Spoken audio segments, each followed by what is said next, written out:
Welcome back to my YouTube family. क्या हाल चाल है। आज फिर मैं आ गई हूँ, तो स्वागत नहीं करोगे मेरा।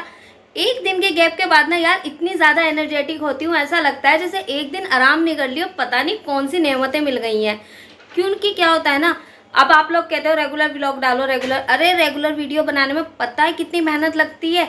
एडिटिंग करो, वॉइस ओवर करो और इस बीच में ना घर के काम भी करो, तो ये कोई ईजी टास्क नहीं है। अब आप कहोगे तो कह कौन रहा है तुमसे कि करो मत करो।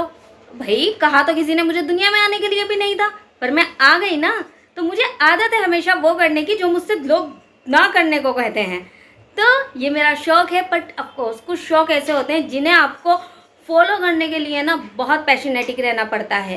तो बस इसीलिए एक आध दिन का गैप ले लेती हूँ, थोड़ा आराम कर लेती हूँ, माइंड को फ्री कर देती हूँ। वैसे तो मैं खुद को इतना एंटरटेन करती हूँ कि बोर होती नहीं हूँ, लेकिन कभी कभी कुछ ना कुछ इश्यूज तो सबकी लाइफ में होते रहते हैं। और वो लाइफ ही क्या जो आराम से गुजर जाए, बोर नहीं हो जाएंगे।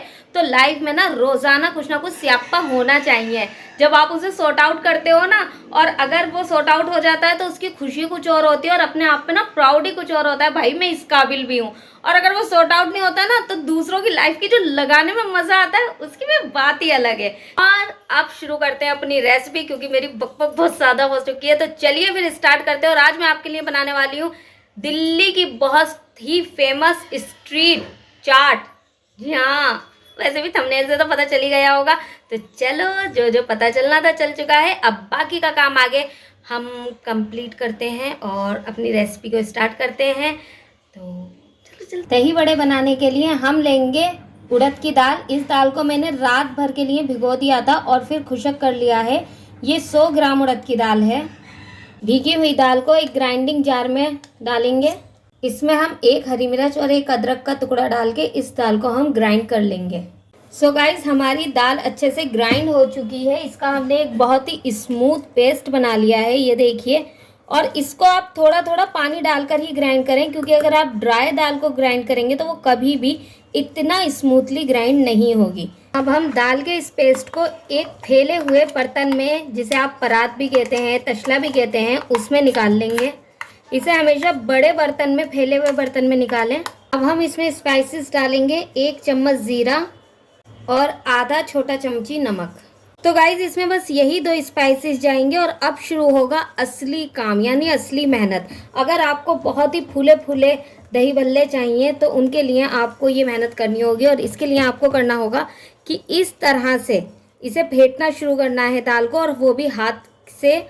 आपको एक ही डायरेक्शन में इसे कंटिन्यू कम से कम 2 से 3 मिनट फेंटना है। तो चलिए फेंटना शुरू करते हैं। हर 2 मिनट बाद आप अपनी डायरेक्शन बदल सकते हैं और इस तरह से आपको इसे अप्रोक्स 8 से 10 मिनट फेंटना है। जी हाँ, यही इसकी वो मेहनत है जो आपको फ्लफी, स्पॉन्जी और बहुत ही लाइट वेटेड और टेस्टी दही बल्ले बनाने में हेल्प करती है। दोनों डायरेक्शन में इक्वली फेंटने के बाद अब हम इसे कुछ इस तरह से अपनी पाम से प्रेस करते हुए फेंटना शुरू करेंगे और बर्तन को भी हम घुमाते रहेंगे। ये एक कंधे दुखाने वाला प्रोसेसर है, लेकिन हाँ, अब टेस्टी खाना खाने के लिए थोड़ी मेहनत तो करनी पड़ती है। सो गाइज, मैं इसे अप्रॉक्स 8 मिनट से फेंट रही हूँ और अब इसकी कंसिस्टेंसी काफ़ी स्मूथ हो चुकी है, लेकिन ये परफेक्ट कंसिस्टेंसी है। और अब हमारे दही बल्ले अच्छे से फ्राई होंगे, ये देखने के लिए मैं आपको एक टिप देती हूँ। आप एक बाउल में पानी ले लीजिए, किसी भी छोटी कटोरी में सादा पानी लीजिए, थोड़ा सा बैटर अपने हाथ पे लीजिए और इसे इस तरह से ड्रॉप को बाउल में डालिए। अगर ये इस तरह से फ्लॉट कर रहा है, इट मीन्स कि ये एक बेहतरीन कंसिस्टेंसी है और आपके दही बल्ले फ्राई होने के लिए रेडी हैं। और अगर ये घुल रहा है तो फिर आपको और फेंटने की ज़रूरत है। तो हमारे दही बल्लों के पेस्ट की कंसिस्टेंसी बहुत अच्छी हो चुकी है। चलिए अब इसे फ्राई करना शुरू करते हैं और बनाते हैं यम्मी स्पॉन्जी दही भल्ले। हमारा तेल गरम हो गया है और मैंने तेल को पहले तेज़ फ्लेम पे गरम करा था और फिर उसे मीडियम कर दिया है, ताकि दही बल्ले अंदर से भी अच्छे से पकें। और अब हल्का सा उंगलियों को गीला करेंगे और छोटे छोटे दही बल्ले बनाने शुरू करेंगे। एक बार में जितने दही बल्ले आ सकते हैं आप उतने फ्राई कीजिए। ये दही भल्ले जैसे ही पकने शुरू होंगे अपने आप ये फ्लोट करने लगेंगे, घूमने लगेंगे हल्के हल्के। और मैं आपको एक चीज़ बता दूं कि हमने जिस ट्रिक से दाल को फेंटा है उसके यही दो फायदे हैं कि ये अंदर से अपने आप पकेंगे अच्छे से। सेकेंडली, इनका कलर नहीं चेंज होगा, ये वाइट ही रहेंगे। तो आपको इन्हें गोल्डन ब्राउन करने की ज़रूरत नहीं है, क्योंकि इनका कलर गोल्डन ब्राउन नहीं होगा, ये इसी तरह से वाइट रहेंगे, जो कि लुक वाइज बहुत ज़्यादा टेम्पटिंग लगते हैं। तो हमारे दही बल्ले ऑलमोस्ट फ्राई हो चुके हैं, चलिए इन्हें निकाल लेते हैं।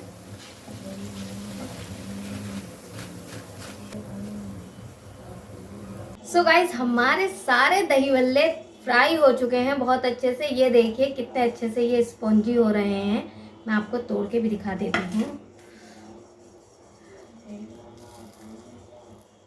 देखिए कितने अच्छे से, खुशबू माशाल्लाह बहुत अच्छी आ रही है, ज़ीरे के पकने की खुशबू आ रही है। तो चलिए अब हम वो काम कर लेते हैं जो दही भल्लों के लिए सबसे ज़्यादा इम्पॉर्टेंट है। हमें इन्हें भिगो के रखना होगा। जी हाँ, अप्रोक्स हमें 2 घंटे इन दही भल्लों को गुनगुने पानी में भिगो के रखना होगा। तो चलिए फिर भिगो के रखते हैं दही भल्ले। अब हम एक कटोरे में थोड़ा गुनगुना पानी लेंगे, उसमें आधा चमची नमक डालेंगे। नमक को अच्छे से मिक्स कर दीजिए। अब हम इन दही भल्लों को इसमें डालेंगे। सारे दही भल्ले इसमें डालने के बाद इन्हें अच्छे से नीचे की तरफ दबाएंगे। ये देखिए फ्लोट कर रहे हैं, इट मीन्स ये अच्छे से पके हुए हैं। दही भल्लों को इस पानी में डालने के बाद हम किसी ऐसे बर्तन से इसे ढकेंगे जो इस बड़े बर्तन में इजीली अंदर तक चला जाए, और उसके ऊपर कोई हल्का वेट रख देंगे जिससे ये प्लेट नीचे की तरफ दबाव रखे और दही भल्ले नीचे पानी में डूबे रहें। 2 hours later. सो फ्रेंड्स, 2 घंटे ऑलमोस्ट हो चुके हैं। चलिए अब देख लेते हैं हमारे दही भल्लों का क्या हाल है। बिस्मिल्लाह। ये देखिए ये कितने अच्छे से फ्लोट कर रहे हैं, कुछ भी नहीं घुला। और ये तोड़ दूँ, एक दिखा देती हूँ तोड़ के। ये देखिए अंदर तक जाली पड़ी है इनमें। सो गाइस, दही बगैर दही भल्ले कैसे बनेंगे, तो चलिए दही भी तैयार कर लेते हैं। यहाँ मैंने 250 ग्राम दही लिया है, जिसे मैंने अच्छे से विस्क कर लिया है। अब हम इसमें ऐड करेंगे 2 चम्मच चीनी। जी हाँ, दही भल्लों की दही मीठी ही होती है। इसे अच्छे से विस्क कर लेंगे अंटिल चीनी डिज़ोल्व। अब हमें क्या करना है कि जो दही अभी हमने बनाई है, मीठी दही, उसमें हमें दही भल्लों को डालना है। कुछ लोग दही भल्लों पे बाद में दही डालते हैं, मैं पहले ही उन्हें दही में डिप कर देती हूँ, जिससे कि उनमें दही अच्छे से चली जाती है। तो आपको दही भल्लों को अच्छे से प्रेस करना है, अच्छे से प्रेस करेंगे और फिर इसमें डाल देना है एक एक करके। सो गाइस, हमारे सारे दही भल्ले हमने दही में डाल दिए हैं। अब हमें इन्हें इस तरह से हिलाना है जिससे सब दही भल्ले दही में डूब जाएं। आपको इसमें स्पून अभी नहीं चलाना है, सिर्फ दही भल्ले निकालते वक्त स्पून जाएगा इसमें। तो हल्के हाथ से इसे दही को हिलाते रहें, जिससे ये सारे दही भल्ले ऊपर नीचे हो जाएंगे और दही में डिप हो जाएंगे। ये देखिए सारे दही भल्ले दही में डिप हो गए हैं। और अब हम इन्हें अप्रोक्स 10 मिनट के लिए ऐसे ही छोड़ेंगे और फिर इनकी प्लेटिंग करेंगे। सो फ्रेंड्स, हमारी दही में भीगे हुए दही भल्लों को ऑलमोस्ट 10 मिनट हो चुके हैं। और यहाँ हमारी रेड इमली वाली चटनी भी रेडी है। लास्ट टाइम मैंने बनाई थी, इसकी रेसिपी मैंने शेयर करी है। और पुदीने और हरे धनिए की खट्टी इमली वाली चटनी भी रेडी है, जो कि दही भल्लों की प्लेटिंग के लिए इम्पॉर्टेंट है। तो चलिए प्लेटिंग कर लेते हैं। सबसे पहले मैं दही भल्ले डालूंगी, और अगर आपको ये रेसिपी चटनी की चाहिए तो मैं आई बटन पे ऊपर लगा दूंगी, आप जाकर ये रेसिपी ले सकते हैं। इसे अच्छे से दही में कोट कर लेंगे। अब हम इस पे ऐड करेंगे 1 चुटकी भुना जीरा और 1 चुटकी लाल मिर्ची पाउडर, बाकी आपके टेस्ट के अनुसार, और 1 चुटकी काला नमक। गाइस, अगर आपके पास हरी इमली की चटनी और लाल इमली की चटनी नहीं है तो आप इसे इस तरह से भी खा सकते हैं, लेकिन हमारे पास है तो हम चटनियाँ डालते हैं। चलिए चटनी डालते हैं। रेड वाली चटनी को हमेशा यूज़ करने से पहले उसे शेक कर लेंगे, और मेरी तरह हो सके तो कांच की बोतल में ही उसे रखें। शेक करने से जो ड्राई फ्रूट्स है वो उसमें अच्छे से मिक्स हो जाएंगे। ये हमारी रेड चटनी आ गई और ये बहुत ही टेस्टी बनी थी। किसी ने अगर बनाई है तो मुझे कमेंट्स में बताना मेरी रेसिपी देखकर। अब हम इसमें हरी चटनी डालेंगे, सो गाइस हमारे दही बल्ले रेडी हैं और देखिए कितने यमी टेस्टी लग रहे हैं और कितने इजीली टूट रहे हैं। अब मैं टेस्ट कर लेती हूँ क्योंकि रोज़ा खुल गया है।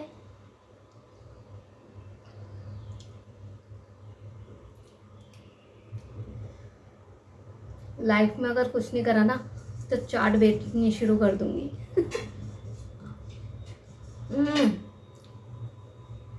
परफेक्ट, एकदम परफेक्ट बने हैं ये। तो आई होप सो आपको ये रेसिपी अच्छी लगी होगी। अच्छी लगी हो तो प्लीज़ इसे लाइक शेयर सब्सक्राइब करना और इसे एक बार घर पे ट्राई ज़रूर करना और मुझे कमेंट्स में बताना कि मेरी इमली की चटनी किस किसने अभी तक बनाई है और कौन है जो ये बनाने वाला है। सो गाइस अब मैं अपने ये दही बल्ले एंजॉय करती हूँ और मिलती हूँ आपसे नेक्स्ट व्लॉग में। टिल देन अल्लाह हाफिज़ end of course stay positive.